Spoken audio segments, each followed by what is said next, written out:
क्या किसी मुख्यमंत्री का आधिकारिक आवास इतना बड़ा हो सकता है कि उसमें 20 लाख के टीवी सेट लगें, 16 लाख की सिल्क की कालीन बिछें या 2.25 करोड़ का मार्बल स्टोन लगे? आरोप लग रहे हैं कि दिल्ली के मुख्यमंत्री का आधिकारिक आवास ऐसा है। ये भी कहा जा रहा है कि उसमें सोने जड़े टॉयलेट लगे हैं और ये सब करवाया दिल्ली के पूर्व मुख्यमंत्री अरविंद केजरीवाल ने। और इन आरोपों का आधार क्या है? Controller and auditor general of India की एक रिपोर्ट, जिसे आधार बनाकर प्रधानमंत्री नरेंद्र मोदी ने भी हमला किया। पर सवाल ये भी पूछा जा रहा है कि जिन कैग ने ये रिपोर्ट तैयार की, उनका गुजरात से कनेक्शन क्या है और क्या उन पर भी कभी इल्ज़ाम लगे हैं? इस पूरी रिपोर्ट की प्रक्रिया क्या रही, इस पर भाजपा के हमले, आम आदमी पार्टी की सफाई, इन सब के बारे में विस्तार से बात करेंगे। ये तो आज की बड़ी खबर हो गई, लेकिन इसके अलावा सुर्खियां भी होंगी, जिसमें हम आपको बताएंगे कि संभल की मस्जिद के सर्वे को लेकर इलाहाबाद हाई कोर्ट ने आज क्या टिप्पणी की, देश के वायुसेना प्रमुख ने तेजस एयरक्राफ्ट की डिलीवरी में देरी को लेकर क्या तल्ख टिप्पणी की, और क्या चल रहा है देश भर में राजनीति के मोर्चे पर। नमस्कार, सौरभ द्विवेदी नाम है हमारा और आप देखना शुरू कर चुके हैं Lallan top show. Brought to you by Sensodyne K and I10। बस पैक नहीं है। SLS पैराफिन और दूध का करंट भी कौन? तो लाइफ का करंट ऑन? कुछ भी। तो ट्राई करके देख ले। Sensodyne K toothpaste for sensitive teeth. सबसे पहले देखते हैं दिन का वीडियो।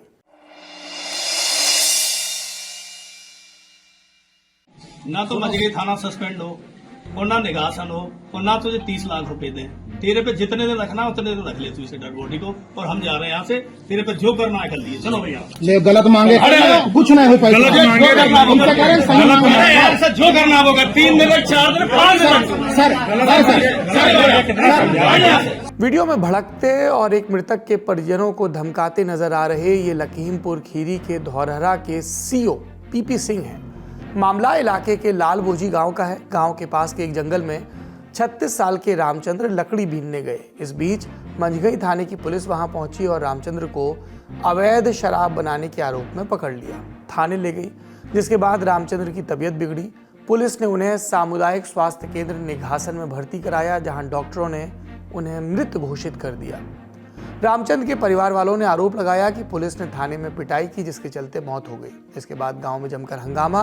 परिवार वालों ने निघासन और मझगई थाने के थाना प्रभारियों को सस्पेंड करने की मांग की और कहा कि जब तक हमारी मांग पूरी नहीं होगी, हम शव का अंतिम संस्कार नहीं करेंगे। 7 जनवरी को गुस्साए परिजनों को समझाने के लिए सीओ धौरहरा पीपी सिंह मिलने पहुंचे, पर समझाने के बजाय खुद ही धमकाने लगे और कहा, ना मझगई थाना सस्पेंड हो और ना ही निघासन थाना सस्पेंड होगा, और ना तो तुझे 30 लाख रुपए मिलेंगे। तेरे को जितने दिन शव रखना है रख ले, हम जा रहे हैं यहाँ से, जो करना है कर ले, जा रहा हूँ। कमाल है पुलिस अफसर, जहाँ ज़्यादा एम्पैथी, जहाँ करुणा बरतनी चाहिए, वहाँ ये रवैया। ये कहीं ना कहीं संवेदनशीलता पर सवाल खड़ा करता है। उम्मीद है कि इन्हें सीख मिलेगी। दिन का वीडियो यहीं पर। अब बड़ी खबर की बारी। आज भारतीय जनता पार्टी ने अपने आधिकारिक एक्स हैंडल से एक वीडियो शेयर किया और लिखा कि ये दिल्ली के पूर्व सीएम अरविंद केजरीवाल का शीश महल है, यानी मुख्यमंत्री आवास, जिसमें जनता के टैक्स के पैसे को बेतहाशा खर्च कर गैर जरूरी सुख सुविधाओं से लैस किया गया। दावा ये भी कि मुख्यमंत्री बनने के पहले अरविंद केजरीवाल 2 कमरे के घर में रहने का वादा करते थे। वीडियो की झलकियां देखिए, फिर आगे की बात।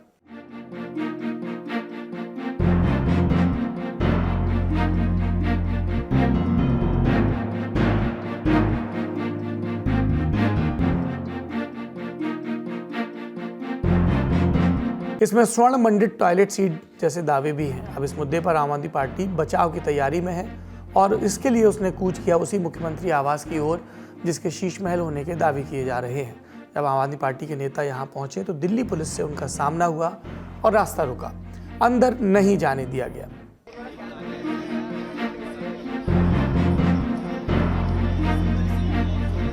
आम आदमी पार्टी के नेता कह रहे थे कि अगर इस घर में अंदर सोना मढ़ा हुआ टॉयलेट है तो उसे देखने दीजिए और जनता को भी दिखाइए। इस बंगले के बारे में दुष्प्रचार कर रहे हैं बीजेपी वाले। यहाँ सोने का टॉयलेट है, स्विमिंग पूल है, मिनी बार है, तो दिखाओ ना कहाँ है। मिनिस्टर की डायरेक्शन से बड़ी डायरेक्शन है या तो एलजी की डायरेक्शन है तुम्हें? मेरे से ऊपर तो एलजी है, मेरे से ऊपर किसी आदमी की डायरेक्शन है तो तुम बताओ किसकी डायरेक्शन है? जब पुलिस ने हर प्रयास के बाद भी उन्हें अंदर नहीं जाने दिया, तब आम आदमी पार्टी के नेता प्रधानमंत्री आवास की तरफ कूच कर गए और वहां भी पुलिस अधिकारियों के रोकने के बाद वो लौट आए। कुछ देर बाद तस्वीरें आईं विपक्षी खेबे की ओर से। बीजेपी के दिल्ली अध्यक्ष वीरेंद्र सचदेवा कालकाजी में मौजूद मुख्यमंत्री आतिशी के निजी आवास पहुंचे, बाहर खड़े हो मिलने की और जवाब की मांग करने लगे। ये पूछने आया था कि ये सरकारी बंगला जहां से स्वर्गीय शीला दीक्षित ने 5 साल मुख्यमंत्री रहते अपनी दिल्ली की सरकार चलाई, आतिशी मार लेना को ये अलॉट है, तो उन्हें शीश महल क्यों चाहिए? और जब शीश महल उनको दिया जा रहा था 3 महीने तक उन्होंने शीश महल का चार्ज क्यों नहीं लिया? क्योंकि शीश महल जांच के घेरे में है। सीबीआई, ईडीआई, सीएजी सब उसकी जांच कर रहे हैं। जब एजेंसी जांच करेंगी तो मुख्यमंत्री को सहयोग करना पड़ेगा। आतिशी मार लेना नहीं चाहते कि अरविंद केजरीवाल का कलंक वो अपने माथे पे लगाएं, उससे बचना चाहती थी तो शीश महल में नहीं घुस रही थी। आज जब आचार संहिता लग गई तब उनको शीश महल चाहिए। शाम होते होते टीवी चैनलों पर शीश महल के मुद्दे पर बहस शुरू हो चुकी थी। लेकिन मुख्यमंत्री आवास या कथित शीश महल का ये पूरा मुद्दा क्या है, शुरू कैसे हुआ? 6 जनवरी 2025 को इंडियन एक्सप्रेस अखबार में ऋतु सरीन और जतिन आनंद की एक रिपोर्ट छपी। नवंबर 2024 में बनी कैग यानी controller auditor general of India की रिपोर्ट के हवाले से दिल्ली मुख्यमंत्री आवास में हुए कामधाम और रेनोवेशन के ब्यौरे आए। बता दें कि कैग की रिपोर्ट अभी तक पब्लिक डोमेन में नहीं आई है। अखबार ने सूत्रों की मदद से इसकी डिटेल्स हासिल की है और इनमें ब्यौरे क्या है।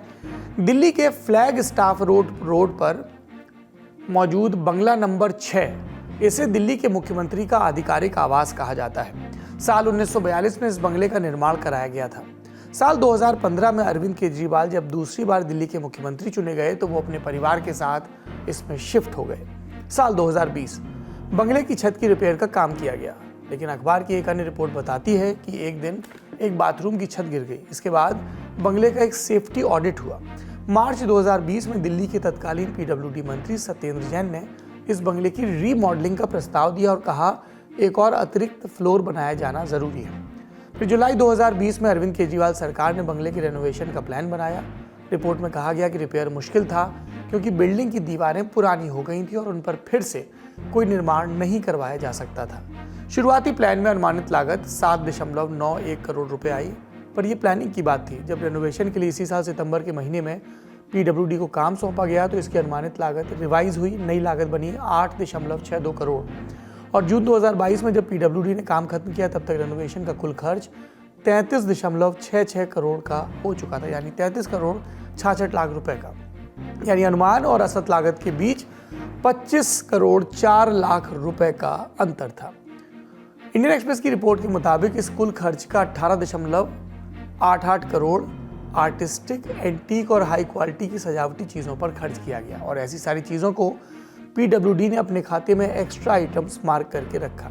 लेकिन ये लागत इतनी कैसे बढ़ गई, इसके बारे में कुछ ब्यौरे भी रिपोर्ट में मिले हैं। अगर घर में मौजूद कुछ महंगे सामानों की सूची देखें तो टीवी कंसोल आया 20,34,000 का, किचन का सामान 39,08,000 का, ट्रेडमिल और जिम का सामान 18,52,000 रुपए का, सिल्क की कालीन 16,27,000 की, एल शेप का सोफा 6,40,000 रुपए का, मिनी बार की यूनिट 4,80,000 रुपए और गोल्ड डाइनिंग टेबल 4,80,000 रुपए।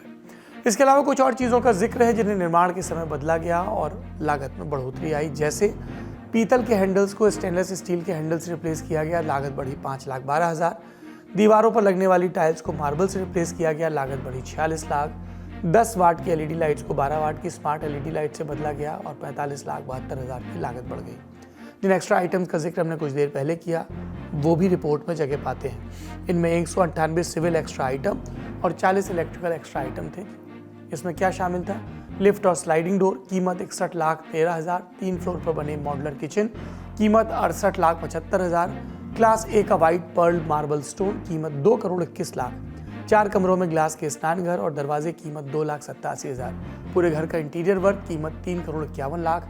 7 कमरों के पर्दे, कीमत 95,90,000। किचन का गेट, कीमत 6,55,000। बता दें ये कुछ ही आइटम्स का जिक्र है। और भी जिक्र है कैग की रिपोर्ट में। इसके अलावा कैग की रिपोर्ट में पीडब्ल्यूडी के काम पर भी कुछ टिप्पणियां की गई, जैसे सितंबर 2020 से जून 2022 के बीच मुख्यमंत्री आवास का बजट 5 बार रिवाइज हुआ। हर रिवीजन में बजट कुछ लाख से कुछ करोड़ तक बढ़ाया गया। बाथरूम के सामान, फर्नीचर और जिम के सामान को उनकी जगहों पर फिक्स करने और रखने के लिए भी 1,87,00,000 रुपए खर्च किए गए। भूतल की रीमॉडलिंग की गई और एक अतिरिक्त फ्लोर का निर्माण कराया गया। इस्तेमाल कुछ सामानों के सप्लाई वाउचर, चालान, उन सामानों की वास्तविकता और उनके खरीद मूल्य को वेरीफाई नहीं किया जा सका क्योंकि इसके लिए ज़रूरी पेपर वर्क मौजूद नहीं था। कैग की रिपोर्ट में और क्या डिटेल्स है, ये जानने के लिए हमने पत्रकारों से भी बात की। दिल्ली में इस वक्त मुख्यमंत्री बंगला विवाद चल रहा है। बंगला विवाद दरअसल शुरू हुआ एक सीएजी की लीक्ड रिपोर्ट को लेकर के। लीक्ड हम इसलिए कह रहे हैं क्योंकि अभी जो सीएजी रिपोर्ट पर चर्चा चल रही है वो कभी विधानसभा के पटल पर रखा ही नहीं गया और जब तक विधानसभा में उसे पेश नहीं किया जाता है तब तक वो रिपोर्ट जो होती है वो आधिकारिक रिपोर्ट नहीं होती है। लेकिन जो लीक्ड रिपोर्ट है और जो ठीक दिल्ली विधानसभा चुनाव के पहले सामने आई है उसमें कई सारी बातें बहुत महत्वपूर्ण हैं।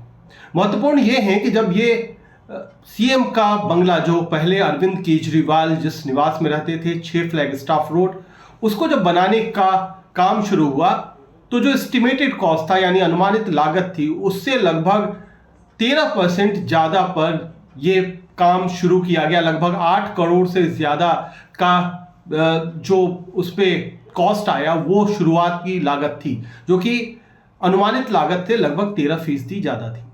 उसके बाद बढ़ते बढ़ते वो 33 करोड़ के ऊपर चला गया। ऐसा कहा जा रहा है कि जब ये सीएजी रिपोर्ट बन रही थी वो वक्त था 2022-23 का, उसके बाद भी उस बंगले पर काम हुआ है तो अनुमान है कि उस कॉस्ट से भी ज़्यादा कॉस्ट लगा होगा। बात सिर्फ खर्च की नहीं है बल्कि जितने इलाके में जिस एरिया में बनाया जा रहा था उससे ज़्यादा उसका एरिया भी बढ़ाया गया है। तो इस पर भी सवाल सीएजी ने उठाए हैं। पर बात इतनी बड़ी हो कैसे गई, इसके लिए 8 मई 2023 को चलिए जब सीनियर कांग्रेस नेता अजय माकन ने उपराज्यपाल वीके सक्सेना से शिकायत की। उपराज्यपाल ने राज्य के चीफ सेक्रेटरी नरेश कुमार से कहा बंगले में बेतहाशा और गैर जरूरी खर्चों की जांच करें। सितंबर 2023 सीबीआई ने इस मामले में एक प्राथमिक इंक्वायरी रजिस्टर की। फिर अगस्त 2024 सेंट्रल पब्लिक वर्क्स डिपार्टमेंट यानी सीपीडब्ल्यूडी ने 3 इंजीनियर्स को निलंबित किया। इल्जाम कि मुख्यमंत्री आवास पर हुई कथित अनियमितता में वो शामिल हैं। फिर 6 दिसंबर 2024 को भाजपा विधायक और दिल्ली विधानसभा में नेता विपक्ष विजेंद्र गुप्ता की शिकायत पर एलजी वीके सक्सेना ने जांच का आदेश दिया। ये तो कैग रिपोर्ट का ब्रीफ हुआ। अब आपको एक और जानकारी देते हैं। ये रिपोर्ट तत्कालीन कैग गिरीश चंद्र मुर्मू के कार्यकाल में तैयार हुई। 30 नवंबर 2024 को उनका कार्यकाल खत्म हुआ और इसके ठीक एक हफ्ते पहले उन्होंने इस ऑडिट रिपोर्ट पर दस्तखत किए। ऐसे में जीसी मुर्मू के बारे में भी जानकारी कर लेनी चाहिए। कौन है वो, प्रशासनिक सेवाओं में इतिहास क्या रहा है। 21 नवंबर 1959 को ओडिशा के मयूरभंज में उनका जन्म हुआ। माँ स्कूल टीचर, पिता रेलवे में काम करते थे। उत्कल विश्वविद्यालय से राजनीति शास्त्र में बैचलर और मास्टर्स की डिग्री हासिल की। कुछ समय तक स्टेट बैंक ऑफ इंडिया में प्रोबेशनरी ऑफिसर की नौकरी की। फिर आया साल 1985। इस साल जीसी मुर्मू का सिलेक्शन भारतीय प्रशासनिक सेवा में हुआ। नाम के आगे आईएएस लिखा गया। काडर मिला गुजरात का, यानी अब आईएएस मुर्मू को गुजरात में लंबे समय तक अपनी सेवाएं देनी थी। लेकिन 2001 में जब केशुभाई पटेल की जगह नरेंद्र मोदी मुख्यमंत्री बने तब जीसी मुर्मू का पद बदला। खबरों के मुताबिक सबसे पहले उन्हें माइंस और मिनरल्स विभाग का कमिश्नर बनाया गया। फिर वो गुजरात मैरीटाइम बोर्ड के निदेशक हुए। पर चार्ज मिलने के कुछ ही दिनों बाद वो एमबीए का कोर्स करने यूनिवर्सिटी ऑफ बर्मिंघम चले गए, यानी सब एटिकल पर चले गए, पढ़ाई के लिए छुट्टी पर चले गए। साल 2004 में वो अपने गुजरात काडर, अपने होम काडर वापस लौटे। तब तक सूबे में एक बड़ा बदलाव हो चुका था। फरवरी 2002 में गुजरात में गोधरा कांड और उसके बाद हिंदू मुस्लिम दंगे हो चुके थे, जिसमें 1044 लोगों की मौत हुई थी और 223 लोग लापता हुए थे। इस दंगे के नियंत्रण को लेकर सूबे की सरकारी मशीनरी और अधिकारियों पर सवाल उठे, साथ ही कुछ पुलिस एनकाउंटर्स की वैधता पर भी। इन हालातों में साल 2004 में जीसी मुर्मू को राज्य के गृह विभाग का सचिव बनाया गया। इन सब के बीच दिल्ली में सरकार भी बदल चुकी थी। अटल बिहारी वाजपेयी के नेतृत्व वाली एनडीए सरकार रुखसत कर चुकी थी और मनमोहन सिंह के नेतृत्व वाली और सोनिया गांधी के नियंत्रण वाली यूपीए सरकार सत्ता में आ चुकी थी। इन सब के दौरान दंगे और पुलिस एनकाउंटर के केसेस की सीबीआई द्वारा जांच की जा रही थी। कई मामलों की सुनवाई गुजरात के बाहर की अदालतों में हो रही थी और कुछ केसेस सुप्रीम कोर्ट में चल रहे थे। ऐसे में जीसी मुर्मू के सामने जिम्मेदारी थी कि इन तमाम केसेस में वो गवर्नमेंट ऑफ गुजरात यानी गुजरात सरकार को रिप्रेजेंट करें। न्यूज 18 में प्रकाशित एक आर्टिकल के मुताबिक जीसी मुर्मू ने तमाम केसेस की मुकम्मल पैरवी सुनिश्चित की, साथ ही दंगे की जांच के लिए बने तमाम आयोगों के सामने राज्य सरकार का पक्ष रखने के लिए भी मौजूद रहे। उनकी कार्यशैली पर सवाल भी उठे। द हिंदू में प्रकाशित खबर के मुताबिक गुजरात के पूर्व डीजीपी और साल 2002 में गुजरात के इंटेलिजेंस ब्यूरो के हेड रहे आरबी श्री कुमार ने सुप्रीम कोर्ट में दायर अपने हलफनामे में जीसी मुर्मू पर इल्जाम लगाए और कहा कि दंगों की जांच के लिए बने नानावती कमीशन ने जब साल 2004 में पूछताछ शुरू की तो गवाहों को पहले से ट्यूटर करने के लिए जीसी मुर्मू को तैनात किया गया। श्री कुमार ने यह भी इल्जाम लगाया कि मुर्मू ने तथ्य दबाने के लिए डीजीपी के काम में दखल की कोशिश की। साल 2015 में एक पोर्टल द वायर को दिए इंटरव्यू में जीसी मुर्मू ने इन आरोपों को कोरा करार दिया यानी असत्य बताया। इससे इतर साल 2013 में जीसी मुर्मू से सीबीआई ने 2004 में हुए इशरत जहां एनकाउंटर के बारे में भी पूछताछ की। जून 2004 में इशरत जहां और अन्य 4 लोगों की एक पुलिस एनकाउंटर में मौत हो गई थी। पुलिस का दावा ये लश्कर के आतंकवादी थे और तत्कालीन मुख्यमंत्री नरेंद्र मोदी की हत्या की साजिश रच रहे थे, लेकिन तब सीबीआई ने कहा कि इनका एनकाउंटर झूठा था और जीसी मुर्मू पर इल्जाम लगे कि उन्होंने इसकी जांच कर रहे पुलिस अफसरों को बंद कमरे में प्रभावित करने की कोशिश की। तो खूब कोर्ट कचहरी हुआ इशरत जहां एनकाउंटर में, पर अंततः नतीजा क्या आया, न्यूज रूम से बता रहे हैं हमारे साथी सिद्धांत मोहन। साल 2009 हाईकोर्ट ने इस मामले को स्पेशल सीबीआई कोर्ट को ट्रांसफ़र कर दिया था। ट्रायल कोर्ट में सुनवाई के दौरान, सीबीआई ट्रायल कोर्ट में सुनवाई के दौरान ये बात हुई कि स्टेट गवर्नमेंट और सीबीआई कोर्ट इस नतीजे पर थे, एक आम राय पर पहुंचे थे, एक आम सहमति पर पहुंचे थे कि एनकाउंटर के वक्त सारे पुलिसकर्मी अपनी ड्यूटीज़ निभा रहे थे। फिर मार्च 2021 में इस केस में सभी पुलिस वाले, जो आखिरी पुलिस वाले आरोपी थे, उनके खिलाफ केस को डिसमिस कर दिया गया। ये कहा गया कि पुलिसकर्मियों ने जिस भी इंटेल पर एक्शन लिया वो साउंड था और करेक्ट इन्फॉर्मेशन था, और इशरत जहां समेत जो 3 लोग मारे गए थे उन चारों लोगों के लिए के समर्थन में ऐसे कोई सबूत नहीं मिलते हैं जो ये कहते हो कि वो लोग टेररिस्ट नहीं थे, यानी आतंकी थे। और इस पूरे एनकाउंटर को कोर्ट ने एक तरह से सही ठहराया, सभी आरोपियों को बरी करते हुए। ये सब इल्जाम चलते रहे, लेकिन जीसी मुर्मू नरेंद्र मोदी जो गुजरात के मुख्यमंत्री थे उनकी गुड लिस्ट में बने रहे और 2008 में उन्हें मुख्यमंत्री के ऑफिस में एडिशनल प्रिंसिपल सेक्रेटरी की कुर्सी मिली। साल 2014 तक वो नरेंद्र मोदी के साथ गुजरात सरकार में ही अलग अलग रोल्स में अपनी सेवाएं देते रहे बतौर IAS। 2014 में हम सब जानते हैं देश की राजनीति में निर्णायक बदलाव आया और गुजरात के मुख्यमंत्री नरेंद्र मोदी अब पूरे देश के प्रधानमंत्री बन गए। इसके बाद 2015 में जीसी मुर्मू का दिल्ली में डेपुटेशन हुआ, यानी वो केंद्र सरकार की सेवाओं में आ गए। सबसे पहले उन्हें वाणिज्य मंत्रालय से जोड़ा गया, वो ज्वाइंट सेक्रेटरी बने, साथ ही प्रधानमंत्री की सलाहकार समिति के सदस्य भी। आने वाले वर्षों में वाणिज्य मंत्रालय में उन्होंने अलग अलग भूमिकाएं निभाई और फिर आया नवंबर 2019 जब उन्हें सेवानिवृत्त होना था। लेकिन तब केंद्र ने उन्हें एक दूसरी जिम्मेदारी दी, जम्मू कश्मीर का नया उपराज्यपाल बनाया गया। उन्होंने सत्यपाल मलिक की जगह ली जो जम्मू कश्मीर के राज्यपाल थे, लेकिन हम जानते हैं कि अनुच्छेद 370 को निष्प्रभावी करने के फैसले के बाद जम्मू कश्मीर को एक केंद्र शासित प्रदेश बना दिया गया था, लद्दाख को अलग यूटी बनाया गया और ऐसे में गवर्नर की जगह वहां पर लेफ्टिनेंट गवर्नर की पोजीशन बन गई। जीसी मुर्मू को दी गई जिम्मेदारी बड़ी थी। फिर 5 अगस्त 2020 को खबर आई कि उन्होंने इस पद से इस्तीफा दे दिया। खबरें चली कि उन्हें प्रवर्तन निदेशालय का अगला निदेशक बनाया जा सकता है, लेकिन 8 अगस्त 2020 को यह कयासबाजी खत्म हुई जब उन्हें देश की कंट्रोलर और ऑडिटर जनरल के पद पर बिठाया गया और वो इस कुर्सी पर बैठने वाले पहले आदिवासी व्यक्ति थे। आपने कैग रिपोर्ट तैयार करने वाले अधिकारी के बारे में विस्तार से जान लिया। अब इस मुद्दे पर, यानी दिल्ली में मुख्यमंत्री का बंगला, उसमें शाह खर्ची हुई या जरूरी खर्च हुआ और इस पर चल रही बहस पर लौटते हैं। क्योंकि ये पूरा मामला आम आदमी पार्टी की सरकार से जुड़ा है, इसलिए भाजपा हमलावर थी। बहस निर्णायक तब हुई जब 5 जनवरी को दिल्ली के रोहिणी में एक जनसभा में प्रधानमंत्री नरेंद्र मोदी ने भी इस पर टिप्पणियां की। जब दिल्ली के लोग ऑक्सीजन और दवाओं के लिए भटक रहे थे, तब इन लोगों का पूरा फोकस अपना शीश महल बनवाने में था। आम आदमी पार्टी का इस मुद्दे पर कहना है कि ये आवास अरविंद केजरीवाल का निजी नहीं है। जो भी मुख्यमंत्री होगा बंगले का इस्तेमाल करेगा। भाई मुख्यमंत्री का आवास है, उन्होंने पहले सामान फेंकवाया, फिर उसके बाद अलॉट किया, फिर उसके बाद कैंसिल किया। आपने मजाक बना रखा है। 3 लेयर की बैरिकेडिंग लगा दी, पानी फेंकने वाले फुवारे लगा दिए, डीसीपी एडिशनल डीसीपी को खड़ा कर दिया, पूरी की पूरी जो है इसको जो है आपने जो है बॉर्डर बना दिया। ये खबर यहीं तक, अब फैसला दिल्ली की जनता का है।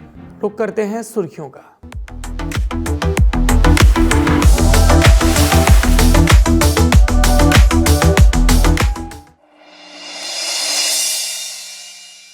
पहली सुर्खी भी दिल्ली से है। 7 जनवरी को दिल्ली विधानसभा चुनाव की तारीखों के ऐलान के बाद इंडिया गठबंधन में दरार नजर आ रही है।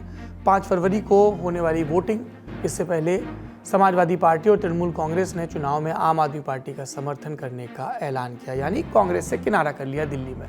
7 जनवरी को सपा अध्यक्ष अखिलेश यादव ने कहा दिल्ली में वो आम आदमी पार्टी का साथ देंगे। वहीं आज टीएमसी के प्रवक्ता कुणाल घोष ने कहा कि हमें उम्मीद है दिल्ली में फिर से आपकी सरकार आएगी। आप हमारा दोस्त पार्टी है। अरविंद केजरीवाल जी ममता जी को रेस्पेक्ट करता है और ममता जी अरविंद केजरीवाल को पसंद करता है, और हम लोग चाहते हैं दिल्ली में भाजपा हार जाए और फिर से जो स्थिति है, जो गवर्नमेंट है, वो फिर से पावर में आ जाए। लेकिन इसका इक्वेशन में क्या क्या होगा, कैसे होगा, ये ममता जी फाइनली वो जो डिसीजन होगा ममता जी वो आपको बता देंगे। अखिलेश और टीएमसी के साथ के लिए दिल्ली के पूर्व सीएम अरविंद केजरीवाल ने एक्स पर मैसेज कर शुक्रिया भी अदा किया। ये ऐलान उस वक्त हुए जब इन चुनावों में कांग्रेस पार्टी बिना किसी समर्थन के खड़ी और यूपी की मिल्कीपुर विधानसभा पर होने वाले उपचुनाव में पार्टी ने सपा का साथ देने का ऐलान किया है। हम उपचुनाव कोई लड़े नहीं है, हमने 9 चुनाव नहीं लड़ा, अब 10वां भी चुनाव जो हो रहा है वो भी नहीं लड़ेंगे। हम अपनी संगठन सृजन का काम कर रहे हैं और 2027 की तैयारी कर रहे हैं। देखिए, हम नहीं लड़ रहे हैं तो स्वाभाविक है कि हम निश्चित तौर से जो लड़ेगा उसका सहयोग करेंगे। पर सपा ने दिल्ली में कांग्रेस के बजाय आम आदमी पार्टी को चुना। वहीं कांग्रेस के खेमे से एक और खबर, पार्टी ने चुनाव के मद्देनजर अपनी एक और गारंटी लॉन्च की।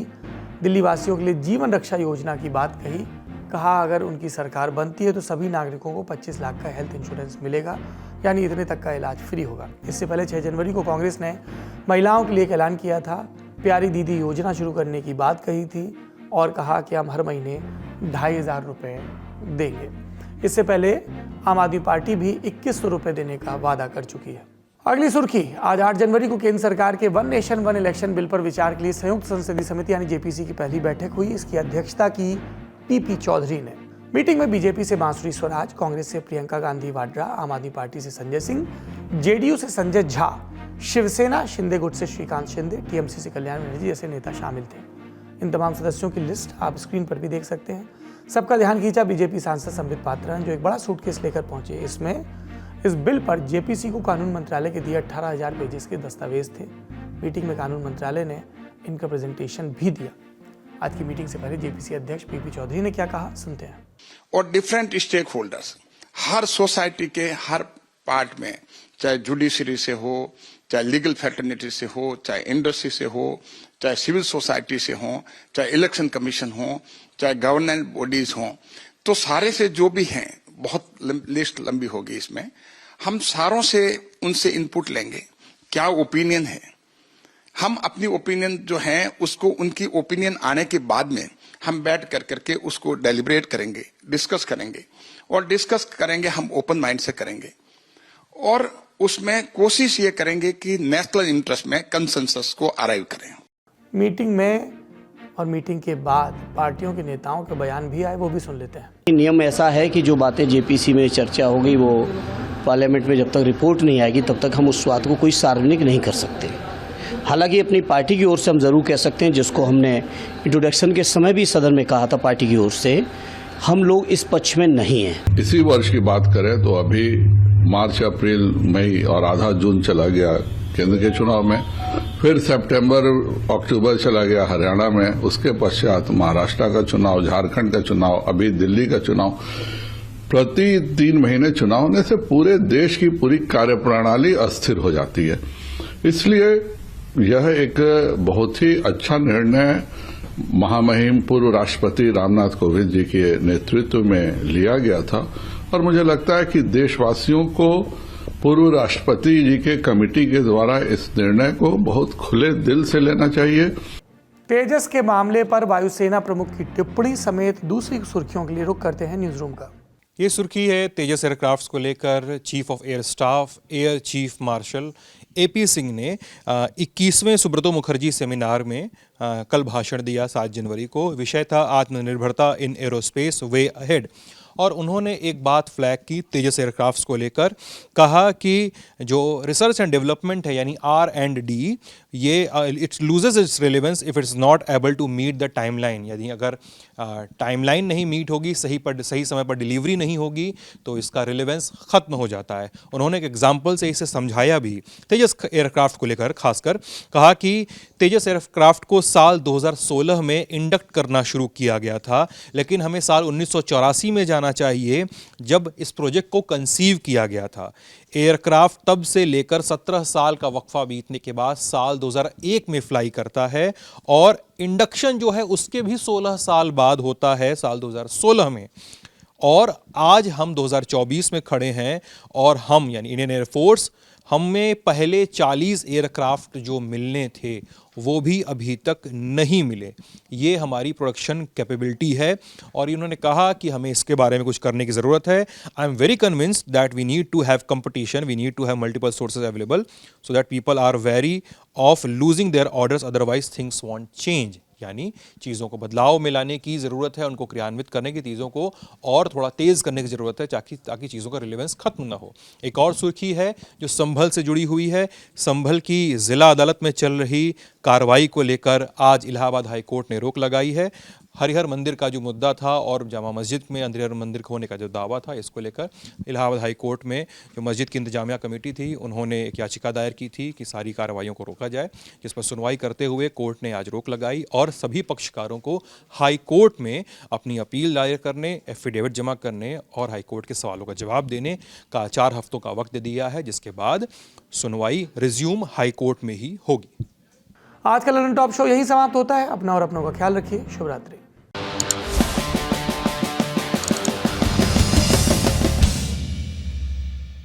What about Virat Kohli? The style of leadership was not inclusive. मेरे तरह बनो तो आप फिट हो जाओ. Like UV Pa's instance, yeah. Big के जॉन प्यार का भूखा, काऊ के धन दौलत का नौ। अंधेरा मुझे प्रिय है, मुझे अंधेरे की औलादों से क्या नफरत होगा। फिर अपनी आजा गुफाओं में आप मेरा फेवरेट गाना है बस। आजा गुफाओं में अभी ना एक AI से बनेगा ताऊ जो एक अंधेरी गुफा के सामने खड़े हुए हैं और बोलने आइए।